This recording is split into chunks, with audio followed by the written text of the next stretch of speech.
D चौक पर एहतिजाज पर इमरान खान, बुशरा बीबी और अली अमीन गंडापुर के खिलाफ दहशतगर्दी के मुकदमा दर्ज।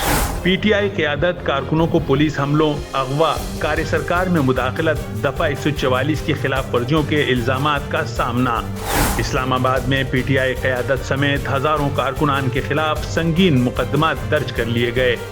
एफआईआर में पीटीआई के बानी इमरान खान, बुशरा बीबी, अली अमीन गंडापुर, सलमान अकरम राजा, शेख वकास अकरम और कई रहनुमाओं समेत हजारों कारकुनान को शामिल किया गया है।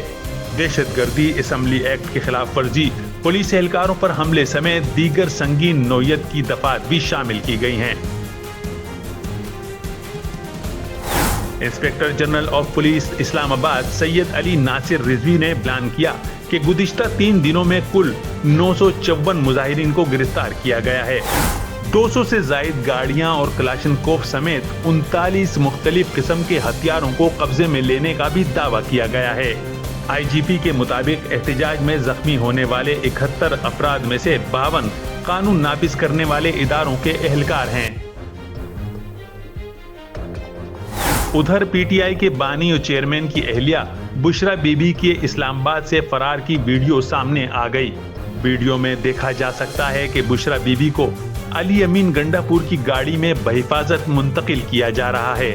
वीडियो में अली अमीन गंडापुर की सिक्योरिटी टीम की गाड़ियां भी मौजूद हैं। जराये के मुताबिक गाड़ी सेक्टर जी से मारगला रोड की तरफ रवाना हुई।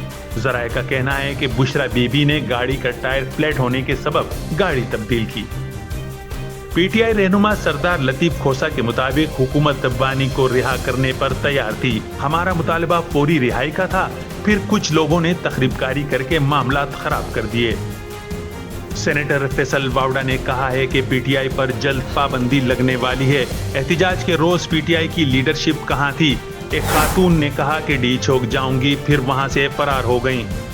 संगजानी पर जलसे के लिए पीटीआई क़यादत राजी हो जाती तो इज्जत रह जाती। अली अमीन नहीं, बीबी गिरफ्तार होंगी। वजीर आला गंडापुर ने अपनी प्रेस कॉन्फ्रेंस में कहा है कि पीटीआई का एहतिजाज अब भी जारी है और इसे खत्म करने का इख्तियार सिर्फ बानी इमरान खान के पास है। याद रहे कि इस्लामाबाद में पीटीआई के खिलाफ क्रैकडाउन के बाद एहतिजाज को आर्जी तौर पर मुअत्तल करने का ऐलान किया गया था। पीटीआई के खिलाफ क्रैकडाउन के बाद दारुल हुकूमत में जिंदगी मामूल पर आने लगी। कारोबारी और तालीमी सरगर्मियां शुरू।